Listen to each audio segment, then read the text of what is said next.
Magandang araw! Ang video reporting na ito ay nakatuon sa National Capital Region o NCR, ang sentrong pampolitika, pang-ekonomiya at pangkultura ng Pilipinas.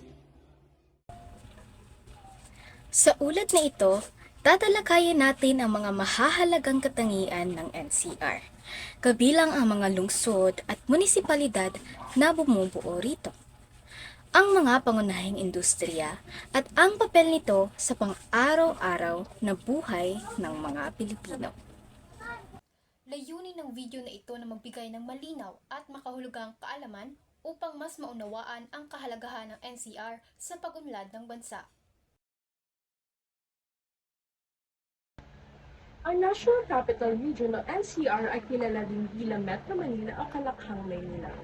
Ang rehiyon ay nabuo noong 1975 sa ilalim ng Presidential Decree bilang 824. Ito ay binubuo ng 16 na lungsod at isang munisipalidad. Ito ay ang Manila, Quezon City, Caloocan, Las Piñas, Makati, Mandaluyong, Malabon, Marikina, Muntinlupa, Navotas, Parañaque, Pasay, Pasig, San Juan, Taguig, Valenzuela at ang isang munisipalidad ng Pateros. Ngayon ay dumako naman tayo sa maikling kasaysayan ng pagbuo ng rehiyon o ng NCR.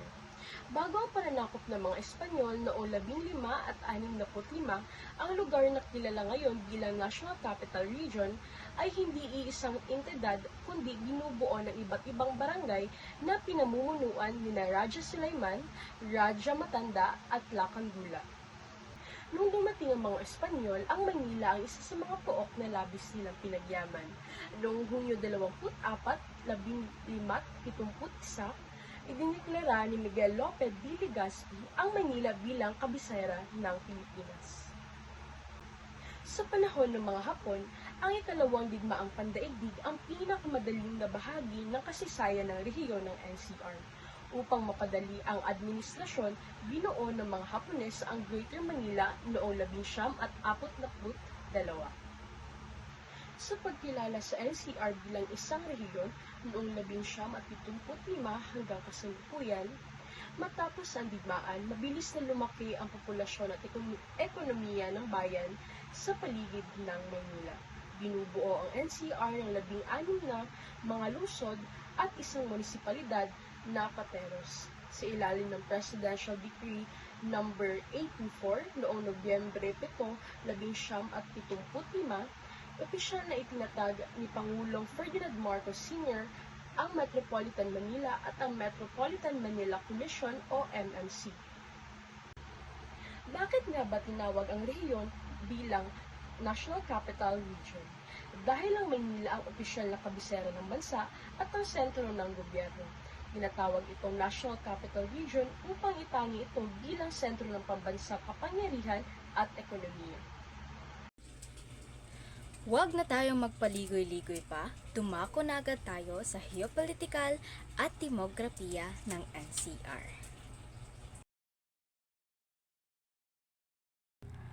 Ang National Capital Region ay matatagpuan sa kanlurang bahagi ng Luzon na may 14 na degree, 40 minutong hilagang latitude at 121 degree, 3 minuto silangang latitude.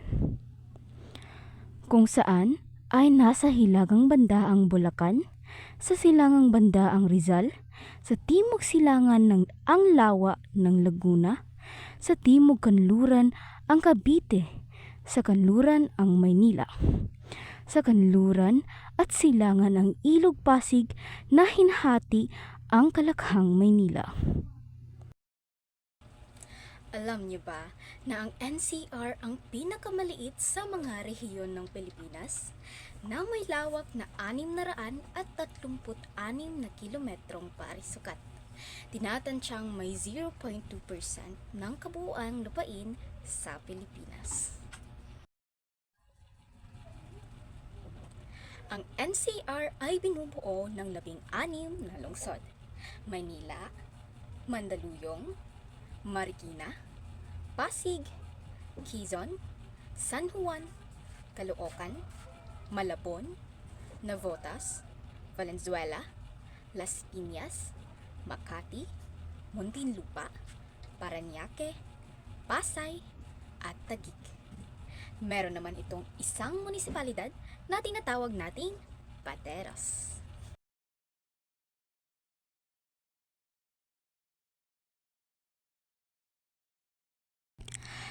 Maynila, the capital city of the Philippines.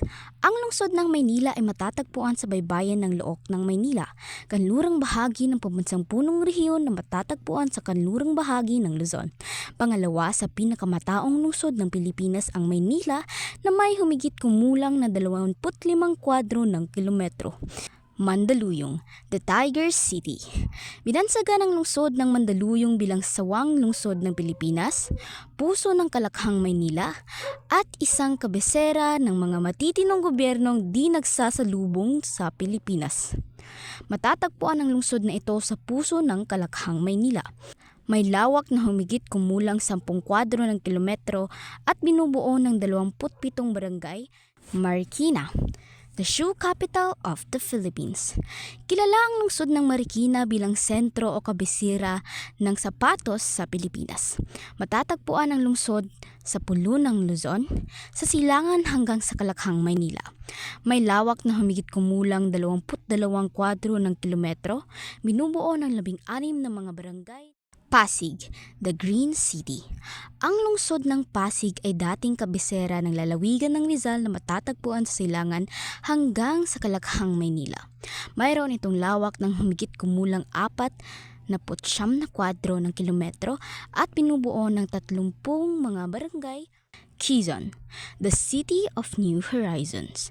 Ipinangalan ang Luzon ng Quezon sa dating Pangulo ng Commonwealth ng Pilipinas na si Manuel L. Quezon. Matatagpuan ang Quezon City sa pulo ng Luzon na may lawak ng humigit kumulang 172 kwadro ng kilometro na binubuo ng 142 mga barangay. San Juan, the Tiange capital of the Philippines. Ang lungsod ng San Juan o opisyal na pangalan nito na lungsod ng San Juan del Monte ay pangalawa sa pinakamaliit na lungsod sa Kalakhang, Maynila. Kabilang dati ang San Juan sa lalawigan ng Rizal hanggang opisyal na naging kabilang sa Kalakhang, Maynila. May lawak na humigit kumulang 6 na kwadro ng kilometro, may 21 na mga barangay. Caloocan, ang makasaysayang lungsod ng Caloocan.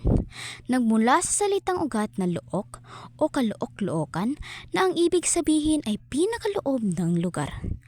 Pangatlo sa pinakamalaking lungsod sa bansa na may lawak na humigit kumulang 56 na kwadro ng kilometro at may kilala rin ang Caloocan bilang pampito sa pinakamayamang lungsod ng Pilipinas na may 188 na mga barangay na nahahati sa 2 distrito, ang Samson Road at EDSA. Opisyal itong naging lungsod sa taong 1962. Malabon. Ang lungsod ng Malabon ay kilala dahil sa sikat na pagkaing pansit Malabon. Bahagi ito ng isang subrehiyon ng Kalakhang, Maynila na tinaguriang Kamanava na binubuo ng mga Caloocan, Malabon, Navotas at Valenzuela. Matatagpuan naman ito sa hilaga ng Maynila na may lawak ng humigit kumulang 16 na kwadrong kilometro at isa sa may pinakamakapal na populasyon sa Kamaynilaan. May lawak ng humigit kumulang 9 na kwadrong kilometro, binubuo ng 18 na mga barangay. Valenzuela, the Northern Gateway to Metropolitan Manila. Ang Valenzuela na ipinanganak kay Pio Valenzuela dahil sa kanyang kabayanihan ay isang lungsod pang-industriya na matatagpuan sa Kalakhang, Maynila.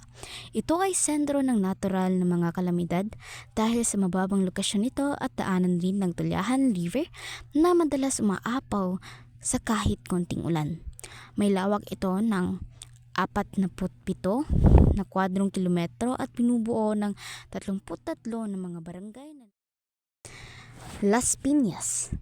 Ang Las Piñas ay isa sa pinakamabilis na lumalagong komunidad sa Metro Manila na binubuo ng ang kasalukuyang pisografiya nito sa 3 zona: Looc ng Maynila, Coastal Margin at Guadalupe Plateau. Ang kalahati ng nasasakupang lupain ito ay kanilang pamahayanan o residential at ang natitirang kalahati naman ay pangkalakalan o commercial at industrial at institutional. May lawak ito ng humigit kumulang 33 na kwadrong kilometro at mayroong 20 mga barangay. Makati, the financial capital of the Philippines. Ang lungsod ng Makati ay dating matatagpuan sa lalawigan ng Rizal. Subalit inilipat rin ito sa Kalakhang, Maynila noong taong 1975. Kilala bilang sentro ng pananalapi at negosyo sa Pilipinas kaya tinawag itong kabisera ng pananalapi sa Pilipinas. Mayroon itong kabuuang lawak ng humigit kumulang na 13 na kwadro ng kilometro at 33 na mga barangay. Muntinlupa, the National Insular Penitentiary. Ang Muntinlupa ay tanyag bilang lungsod na kung saan matatagpuan ang National Bilibid Prison, ang pambansang bilangguan. Ito ay nagsimula sa pangangalaga ng mga paring Agustino sa taong 1601. Mayroon itong kabuuang lawak na humigit kumulang 4 na kilometrong kwadro, 9 na mga barangay. Parañaque, the fashion capital of Metro Manila. Ang lungsod ng Parañaque ay hinirang bilang urbanisadong lungsod ni dating Pangulong Fidel V. Ramos noong 15 ng Pebrero sa taong 1978. Ito ay binubuo sa 2 distritong pambatas na nahati sa 16 na barangay at may kabuuang lawak na humigit kumulang na 47 kilometro. Pasay. Sa lungsod ng Pasay matatagpuan ang gusali ng Senado, paliparang pandaigdig ng Ninoy Aquino at SM Mall of Asia. Isa sa mga orihinal na 4 na lungsod ng Kalakhang, Maynila at kilala sa kanilang dekalidad na mga lokal na sining at mga kagamitang gawang kamay. Mayroon itong kabuuang lawak ng humigit kumulang 40 kwadro ng kilometro at 201 na mga barangay. Taguig. Matatagpuan ang Taguig sa kanlurang pampang ng Laguna Bay at ito ay lalong umunlad pagkatapos maitayo ang Bonifacio Global City. Nagmula sa salitang taga-igik o taga-giik. Na nangangahulugang rice thresher. Mayroon itong lawak ng humigit kumulang 54 na kilometrong kwadro at 28 na mga barangay. Pateros. Ang Pateros ay ang nag-iisang munisipalidad at pinakamaliit na bayan sa rehiyong NCR. Nagmula ang pangalang Pateros sa salitang pato at sapatos. Kilala ang bayan sa industriya ng pagpapalaki ng mga bibi at paggawa ng balot. Mayroon itong kabuuang lawak ng humigit kumulang 10 kwadrong kilometro na binubuo ng 10 mga barangay. Meron tayong 4 na pangunahing lungsod ng NCR. Ito ang Quezon, Maynila, Makati, at Taguig. Quezon City, the City of New Horizons. Ang lungsod ng Quezon o Quezon City ay tinaguri ang pinakamalaking lungsod sa Metro Manila at sa Pilipinas. Dati itong kabisera at pinakamataong lungsod sa Pilipinas. Dati ring isinulong ng dating Pangulo ng Commonwealth Manuel L. Quezon ang lungsod na upang palitan ang Maynila bilang kabisera ng bansa. Naging matagumpay naman ang planong ito at naging national capital ang lungsod ng Quezon sa taong 1948 hanggang 1976 at naibalik lamang sa Maynila sa pamamagitan ng Presidential Decree bilang 1940 dahil sa makasaysayang kahalagahan nito bilang luklukan ng pamahalaan ng Pilipinas mula pa noong panahon ng kolonyalismong Espanyol. Dito matatagpuan ang batasang pambansa, upuan ng kapulungan ng mga kinatawan ng Pilipinas at mga malalaking universidad tulad ng UP Diliman, Ateneo at Miriam. Maynila, the capital city of the Philippines. Kabisera ng Pilipinas na isa rin sa sentro ng negosyo ng umuunlad na kalakhang pook dahil sa dami ng naninirahan sa lungsod na ito. Pangalawa sa pinakamataong lungsod ng Pilipinas, ang Maynila at naging National Chief Port ng Pilipinas dahil sa mga pertong pinangangalagaan ito. Ito rin ang kauna-nahang lungsod na nakilala ayon sa Philippine Commission Act bilang 183 na ipinasa noong ika-13 ng Hulyo 1901 at naging otonomo nang maipasa ang Batas Republika bilang 409 o ang Revised Charter of the City of Manila noong ika-18 ng Hunyo 1949. Matatagpuan ang lungsod na ito ang Malacañang Palace, Korte Suprema at mga national offices. Makati, financial capital of the Philippines. Kilala ang Makati bilang sentro ng pananalapi at negosyo ng Pilipinas kaya tinatawag itong kabisera ng pananalapi sa Pilipinas. Matatagpuan ang lungsod na ito ang Makati Central Business District o MCBD at karamihan sa mga maimpluwensyang negosyante ay nakatira dito tulad na laman ng pamilyang Ayala. Kilala rin ang Makati sa kanilang matatayog na mga gusali, shopping mall, entertainment hub, at mga restaurant. Taguig. Ang lungsod ng Taguig ay isang dating komunidad ng palaisdaan sa pampang ng Laguna de Bay, ngunit naging isa na itong pamahayan, residential at industrial na arabal ng Manila sa ngayon. Ito ay lalong umunlad pagkatapos maitayo ang Bonifacio Global City. Napakapopular naman ang lungsod na ito dahil sa Fort Bonifacio na kilala bilang lugar ng mayayaman. Sikat sa lugar na ito ang mga produktong balot at itlog na maalat, pati na ang Santa Ana Banak Taguig Festival. Dito rin matatagpuan ang Venice Grand Canal Mall at BGC. Narito naman ang tala mula sa populasyon ng NCR.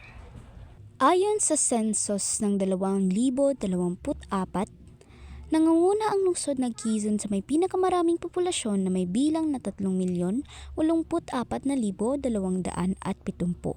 Naisunod naman ng Maynila na may bilang na 1,902,570. At Caloocan na may bilang na 1,072,945. Mula sa ipinakitang talaan ng mga populasyon, ang NCR ay may kabuuang populasyon na 14,1,751 sa taong 2024. Ipinakita ng pinakahuling datos ng senso noong 2024 ang positibong taunang antas ng paglago na 0.1% o pagdami ng 517,280.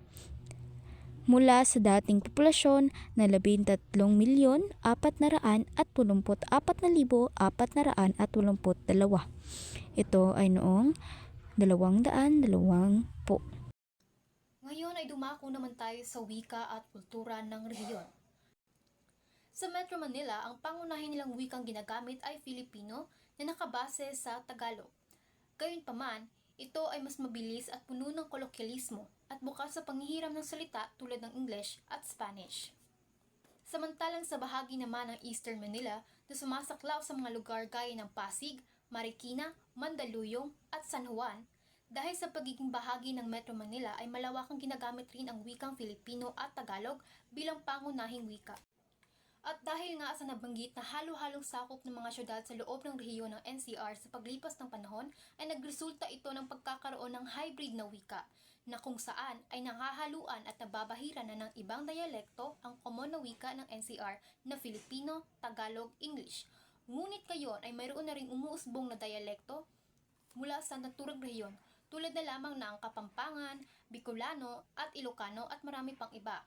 Ngunit, nananatili pa rin Tagalog ang lengguwaheng pinakamalawak na ginagamit sa rehiyon ng NCR at nagsisilbing batayan para sa pambansang wika ng Pilipinas.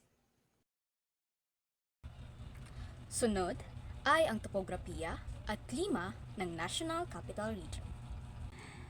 Ang pangkalahatang anyong lupa ng NCR ay kapatagan at urbanisadong lugar sapagkat ang pambansang punong rehiyon o Kalakhang Maynila ay isang malawak na kapatagan kung saan karamihan sa NCR ay patag tulad ng lungsod ng Maynila, Pasay at Parañaque.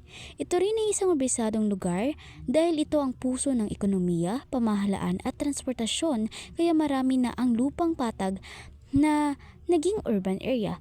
Malapit rin ito sa baybayin ng Maynila Bay kaya natural itong patag sa baybaying dagat. Isa sa mahalagang anyong lupa mula sa NCR ay ang Talampas, kung saan matatagpuan sa rehiyong NCR ang mga talampas tulad ng Guadalupe Plateau, Novaliches Plateau at Tandang Sora o Batasan Plateau.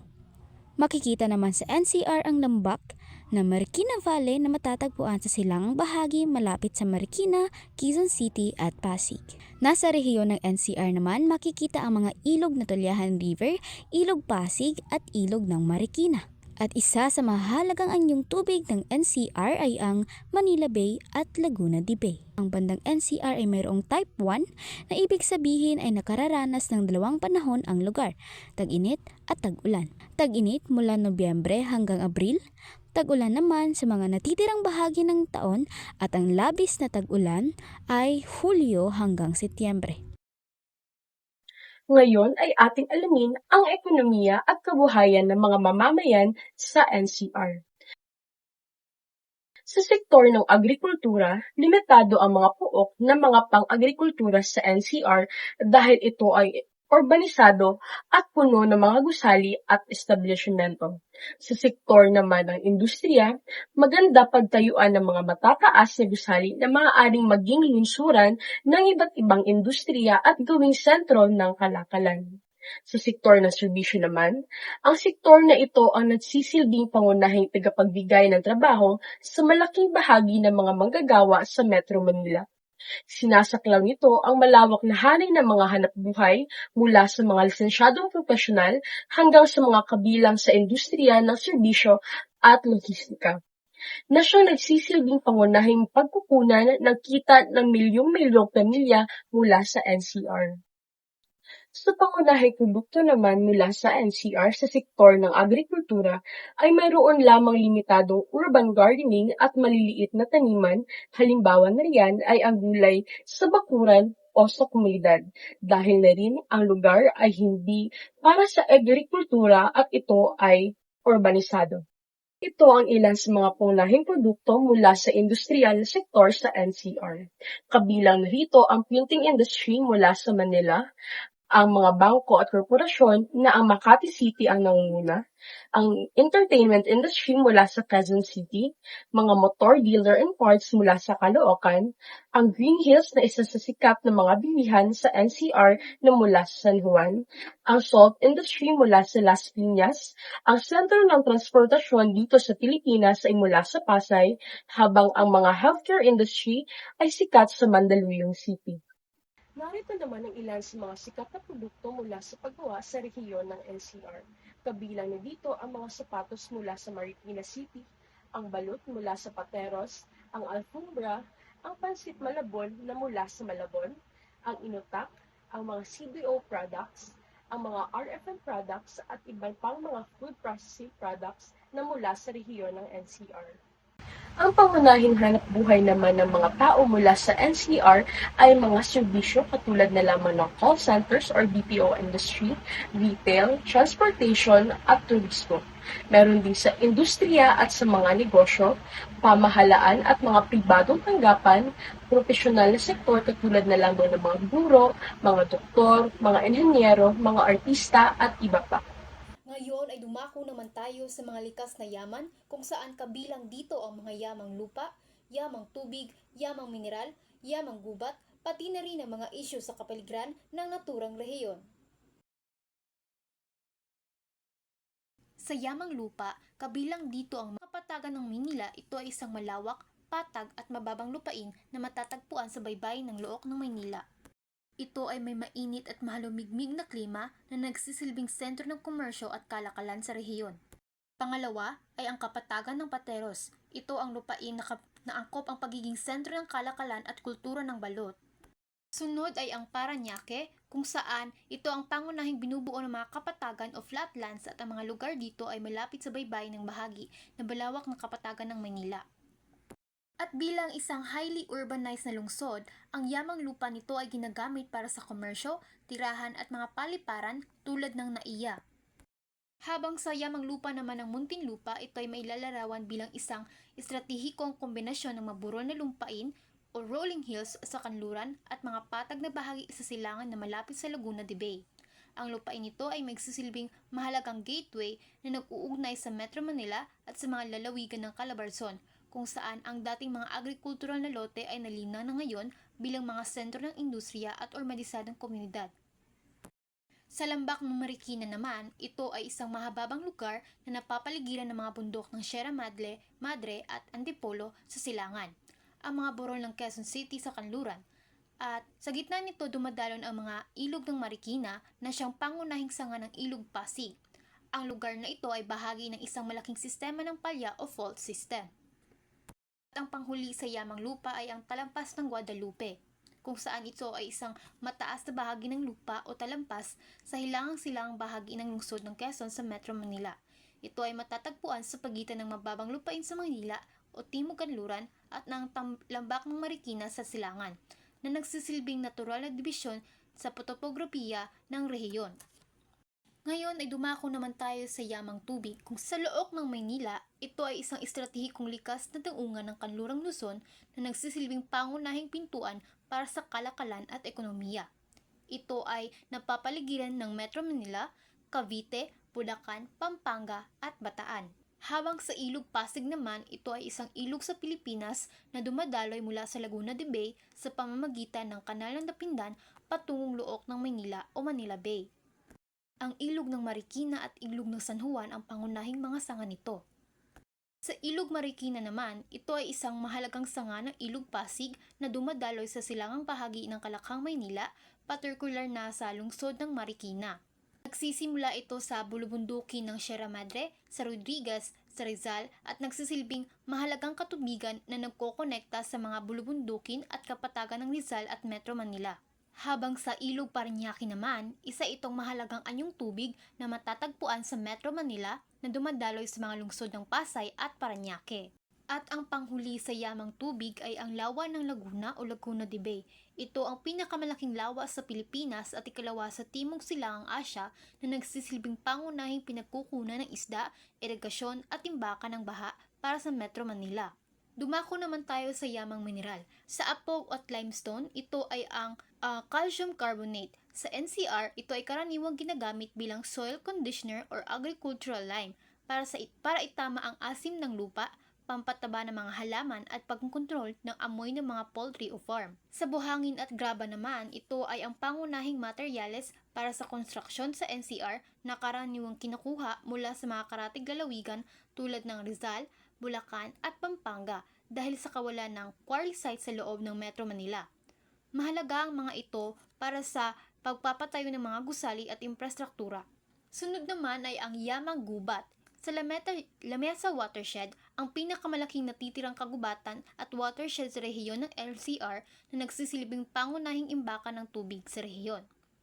Sa mga bakawan o mangrove naman, ito ay matatagpuan sa ilang bahagi ng Las Piñas, Parañaque, critical habitat at ecotourism areas.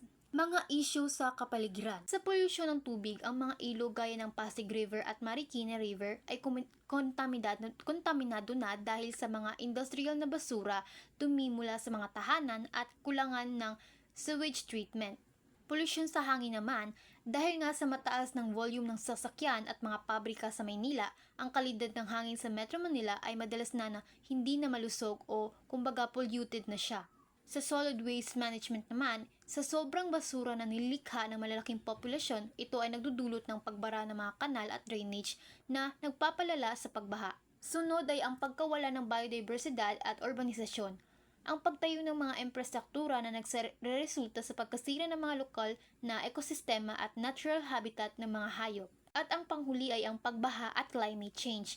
Ang kombinasyon ng malakas na ulan, pagtaas ng antas ng dagat at baradong mga daluyan ng tubig ay nagdudulot ng madalas na pagbaha sa Metro Manila. Pambansang Museo ng Pilipinas. Museong Pangkasaysayang Natural at Pang-etnografiya ng Pilipinas na matatagpuan sa tabi ng Liwasang Rizal malapit sa Intramuros, Manila. Intramuros, nagsasanggalang pader o sa loob ng pader, pinakamatandang distrito at sentro ng kasaysayan sa lungsod ng Maynila. Liwasang Rizal o Parking Rizal, kung saan binaril si Rizal kaya pinangalan sa kanya ang liwasan bilang karangalan sa kanyang kabayanihan, matatagpuan sa lungsod ng Maynila. Katedral Basilica ng Maynila, tanyag na simbahang Katolika na matatagpuan sa Manila bilang pagpaparangal sa pinagpalang Birhen Maria. Simbahan ng Quiapo, isang kilalang simbahang Katoliko, Romano Rito Latin na matatagpuan sa distrito ng Quiapo, Maynila. Kilala dahil sa imahe ng itim na Nazareno ay dito nakalagak, kaya tinawag itong Basilica Minor ng itim na Nazareno. Palasyo ng Malacanang opisyal na tirahan ng Pangulo ng Pilipinas na matatagpuan sa hilagang pampang ng Ilog Pasig na Maynila. Plaza Raha Sulaiman o Liwasang Raha Sulaiman, isang plaza sa Malate, Maynila. Tinaguri ang pinakabagong sentro ng panggabing buhay o nightlife sa Malate. Quezon Memorial Circle or QMC, landmark ng lungsod kung saan matatanaw ang matayog na damba ng Quezon. Dito nakalibing ang dating Pangulong Quezon. Museo Pambata, museo para sa mga bata na may mga bago at kapanapanabik na pag-aaral tungkol sa mayamang kultura ng ating bansa. Itinatag ito sa Ermita, Maynila upang magbigay aral sa mga kabataan sa nakatutuwang paraan. Dal Museum, Marikina City, binubuo ng mahigit sa 500 na gawang kamay gamit ang papel ng batikang artisang Pilipino at fashion designer na si Patis Tesoro. Ito ang pinakamahalagang aspeto ng pagbabago ng Marikina. Sentrong Pangkultura ng Pilipinas o Cultural Center of the Philippines, pangunahing institusyon para sa mga sining at kultura ng Pilipinas, matatagpuan sa lungsod ng Maynila. Art and Island, isang napakalaking 3D art museum sa Cubao, Quezon City na naglalaman ng mga mural na may optical illusion at iba pang uri ng modernong sining na maaaring bisitahin at kunan ng litrato na maging bahagi ang bisita sa sining na ito. Pinto Art Museum, isang napakagandang kontemporaryong lugar para sa mga mahilig sa sining, Greek architecture at kalikasan, matatagpuan sa Antipolo, Rizal. Pista ng Itim na Nazareno. Tuwing ika-9 ng Enero, dinudumog ng milyon-milyong deboto ng ang Santo Patron na Nuestra Padre Jesus Nazareno bilang debosyon sa kanilang matibay na pananampalataya sa Diyos na si Jesucristo. Lakbayaw Festival. Tuwing ika-3 linggo ng Enero, pinagdidiriwang ang kapistahan para sa kanilang patrong Santo Niño. Dahil karamihan din sa mga deboto ay nagmangingisda, sinasagawa ang posisyon sa tubig bilang paalala sa mga mangingisda sa tundok. Caracol Festival. Tuwing ika-3 linggo ng Enero. Ang salitang karakol ay nagmula sa Espanyol na ibig sabihin ay kuhol na sumisimbolo bilang proteksyon sa kalupitan ng buhay. Di tulad ng ibang pistang religyoso, ang Caracol Festival ay binubuo upang ipagdiwang ang pagsang-ayon sa kahalagahan ng pagprotekta at pag-ingat ng kalikasan. Pangisdaan Festival. Tuwing ika-16 ng Enero, ang pista ng pangistahan ay pinagdidiriwang bilang paggunita sa pagkakatatag ng lungsod. Pangunahing layunin ng pistang ito ay upang palaganapin ang kultura at tradisyon ng Navotas bilang kapital ng pangingisda sa Kalakhang, Manila. Balot sa Puti Festival. Tuwing huling araw ng Enero, ginaganap bilang pagkilala sa naturang bayan bilang pangunahing paggawaan ng balot. Sambalelo Festival. Tuwing ika-13 ng Pebrero, ang Sambalelo Festival na tinawag ding Hat Festival ay isa sa pinaka-inaabangan na araw ng palanyag o pagdiriwang ng pagkakatatag ng lungsod ng Parañaque. Lavendero Festival. Tuwing ika-1 ng hanggang ika-6 ng Pebrero, ang Lavendero Festival ay diniriwang bilang tradisyon ng paglalaba sa nooy malinis at malinaw pang tubig sa Ilog Pasig. Pamaypay ng Caloocan Festival. Tuwing ika-12 ng Pebrero, ipinapakita ang paggamit ng pamaypay bilang malikhaing sining at tradisyonal na kagamitan para pawiin ang init. Sapatos Festival. Sa loob ng isang buwan ng selebrasyon, ipinapakita ang historical, kultural at ekonomikal na pagunlad ng industriya ng sapatos sa mga nakalibas na taon. Sining at palakasan. Sakop nito ang mga katutubong sayaw, musika at mga laro. Una na rito ang katutubong sayaw, ang karinyosa. Pangalawa rito ang tinikling. Pangatlo ay ang pandango sa ilaw. Pang-apat ay ang sayaw sa obando. Musika, una na rito ang kundiman. Awiting bayan. Ang mga laro naman, ang mga laro sa NCR o Metro Manila ay tinatawag rin na laro ng lahi, kagaya ng patintero, luksong lubid, luksong baka, trumpang preso, piko at iba pa na kadalasang nilalaro ng mga bata sa lansangan o iskinita ng Tondo at iba pang kalye sa Maynila. Mga kilalang personalidad gaya ng mga bayani, politiko, artista at iba pa na nagmula sa rehiyon ng NCR. Ngayon, dumako naman tayo sa mga panitikan ng rehiyon.